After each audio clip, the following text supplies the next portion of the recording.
Olha Eu lá. consegui achar no jogo, não era uma válvula de escape, mas era um local onde eu me sentia bem, sabe? Um lugar onde eu me sentia seguro e principalmente eu comecei a trabalhar a minha cabeça para não ter interferência de fora. Ah, tá. Então, o meu poder de concentração, ele melhorou muito. Porque eu olhava e falava assim, porra, Podia às vezes eu tava lá jogando e o pau quebrando e briga e não sei o quê, e eu falava assim, Caramba. mano, vamos desconectar disso daqui, porque faz parte, faz, mas eu não tenho um filho, muitas vezes, numa discussão de Não tem pais, muito o que fazer, né? qual que é o papel dele ali, Eu sei do que você tá né? falando. Eu já vi Então, altos quebra-pau e então você você vai fica... falar, cara, eu preciso de alguma forma me concentrar em fazer, que é o que eu falo assim, quando você, tem muita gente que pergunta, pô, como é que eu saio de um lar que é abusivo, de um lar difícil? Eu falo, cara, de um emprego que eu não gosto, eu falo assim, cara, o problema não é você estar num lugar que você não gosta, o problema é você não estar fazendo nada para sair dali.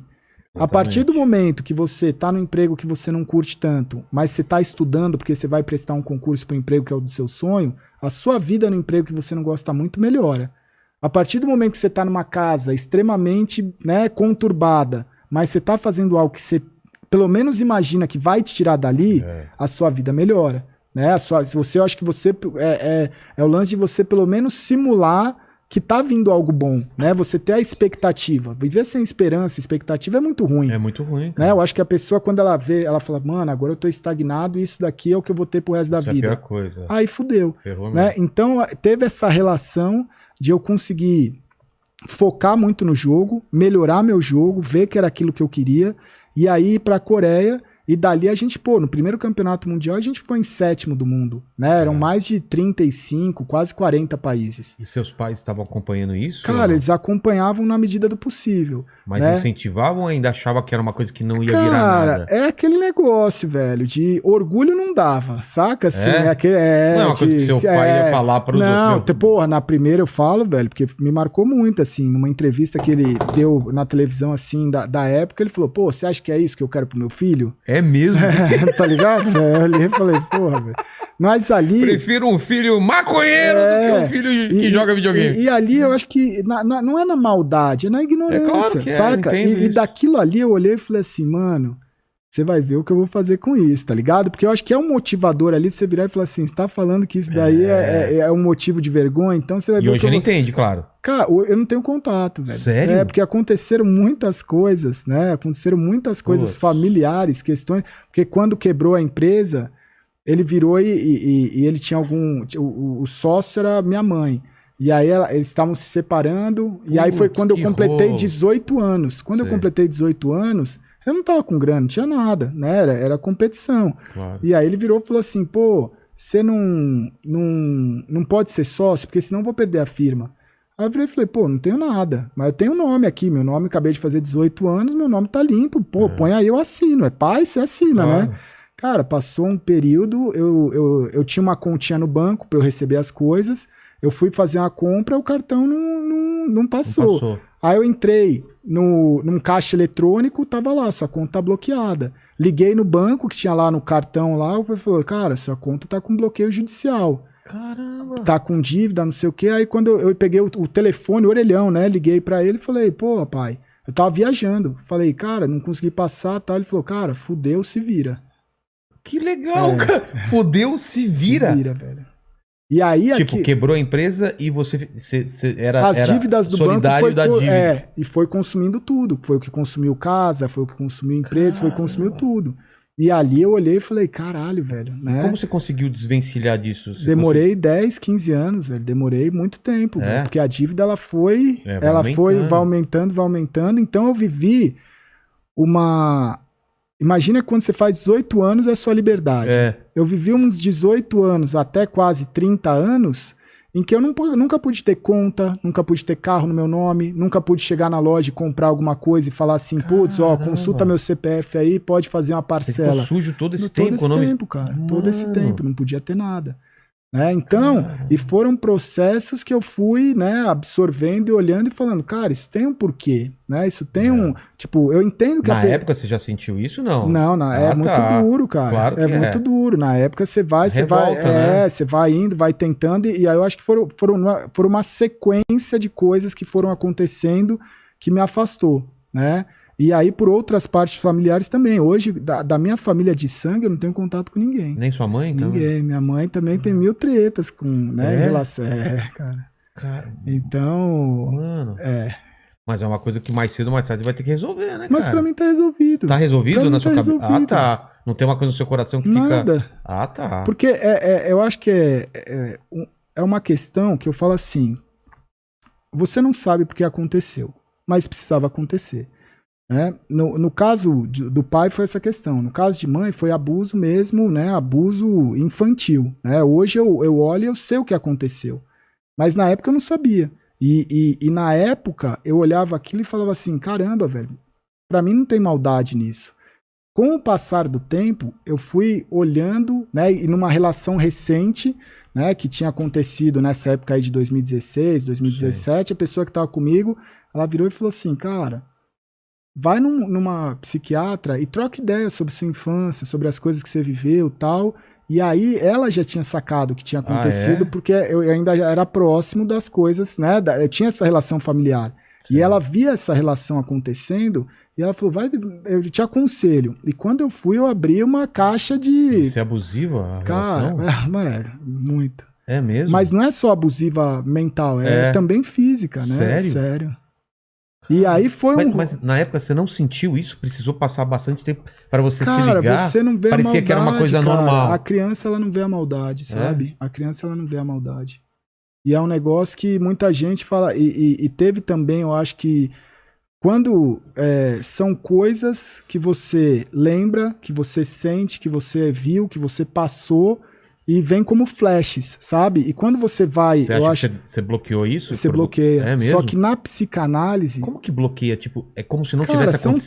São traumas. E aí meio quando você lembra, abre-se esse... Cara, você vai tendo gatilhos. Então, por exemplo, ela sempre falava assim, putz, eu não sei... Quando você vai crescendo, você sabe o que aconteceu de alguma forma.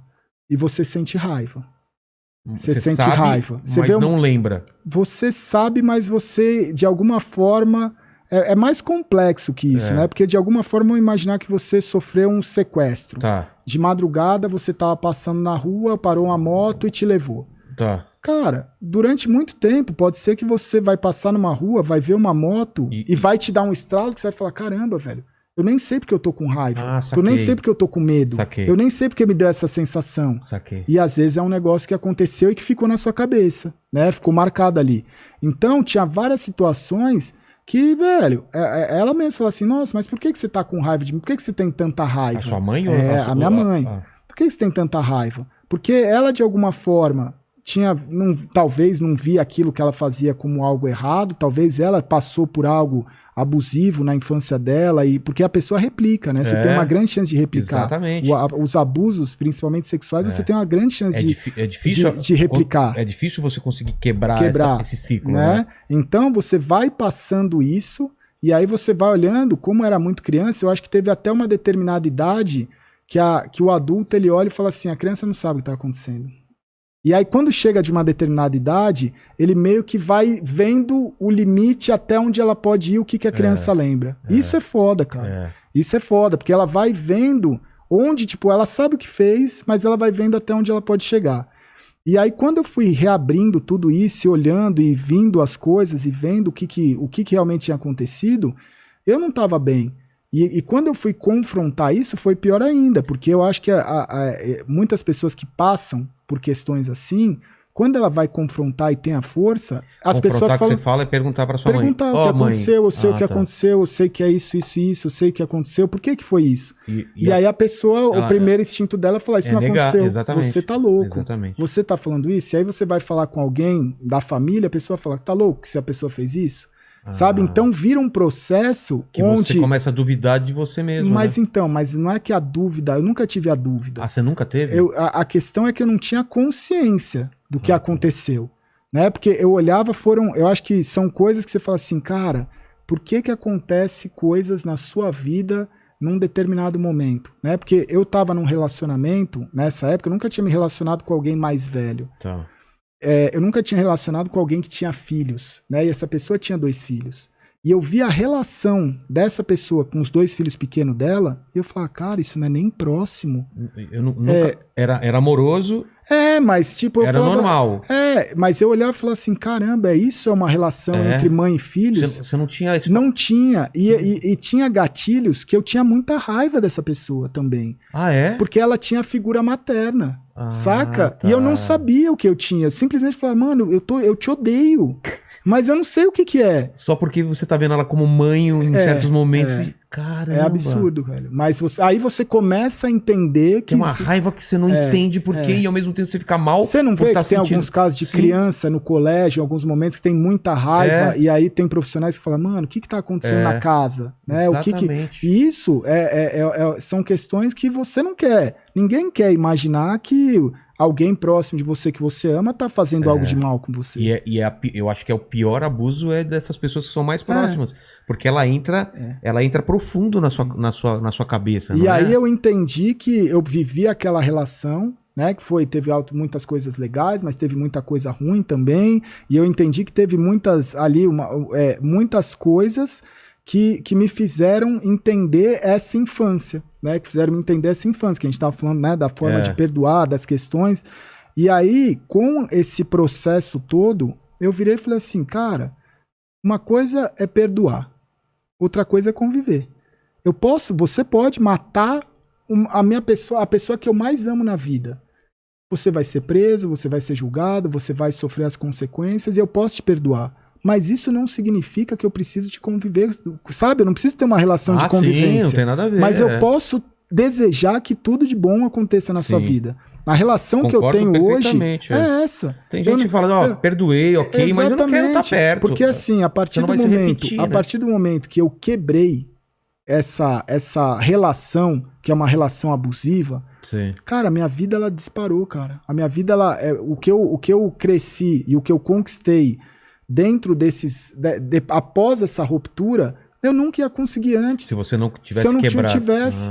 Então, existe, eu falo tem assim... Tem muita gente hoje que não tá entendendo porque tá travado e é isso. É isso, porque ela fala assim, porra, cara, eu vou me afastar da minha família, mas ela me faz mal, mas eu vou me afastar, e a pessoa ela fica num conflito. Agora eu tô entendendo. Que ela fala assim, cara, você tá disposto a sacrificar a sua vida para ficar próximo de alguém que não te faz bem? Porque eu acho que são várias questões, né? Eu não sou uma pessoa religiosa, mas eu sou uma pessoa curiosa, né? E muitas vezes, dentro de algumas religiões, ainda mais as que acreditam em reencarnação, por exemplo, elas acreditam que a família são pessoas que têm questões para serem resolvidas. Já ouvi isso daí não também. São questões que vão ser resolvidas e tem um porquê. Às vezes tem um porquê de estar junto aquele pessoal lá. Exatamente. E nem sempre são pessoas que vieram de uma relação boa, de uma vida passada, ou são questões que precisam ser resolvidas, né? Então... dentro disso eu falo assim, cara, eu consegui, que eu acho que o que tirou minha raiva e hoje me dá minha serenidade, é eu conseguir entender que tudo isso que aconteceu teve um motivo, que a pessoa às vezes ela nem é culpada por isso, e que eu desejo todo bem, toda a sorte do mundo, toda a evolução, todo o caminho que eu falo assim, cara, a dor maior é dela, não é minha. O sofrimento pode ser meu de olhar e falar assim, caralho, velho, que merda. Às vezes eu olho e falo assim, porra, eu queria ter uma família, né, normal. Eu queria ter aquela relação, mas, velho, é uma coisa que quebrou de uma forma que não existe, porque eu acho que você vai se machucar tanto que às vezes não vai valer a pena, sabe? Você vai ter que, eu acho que cruzar fronteiras que, cara, não é, na minha concepção, não é possível que você venha para a Terra para passar por isso, sofrer e ainda conviver com o seu sofrimento para mostrar que você é uma pessoa boa. Eu acho que mostrar que você é uma pessoa boa é você olhar e falar assim, cara, eu vou me separar, eu entendo, eu tenho empatia por você. Eu entendo, eu superei eu quero seguir meu caminho. Exatamente, e eu quero que você siga o seu sem a minha amargura e sem a sua. E a gente vai seguir caminhos diferentes, mas conectados, porque o que a gente passou.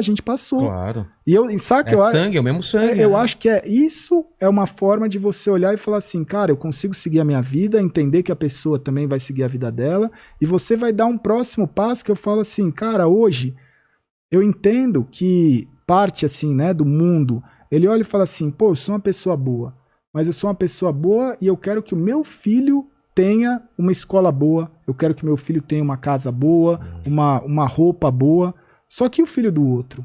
Você faria isso pelo filho do outro? O quão bom você é? Né? Então eu comecei a olhar e falar assim, cara, eu vou tentar fazer coisas que eu faria pela minha família de sangue para pessoas que eu não conheço. Exatamente. Né? Então eu acho que tudo isso eu comecei a olhar e entender que esse processo me curou. E isso pode curar outras pessoas. Entendi. Sabe? Eu acho que quando você tem essa relação... É porque a gente tem essa chance de criar novas conexões. Você tem.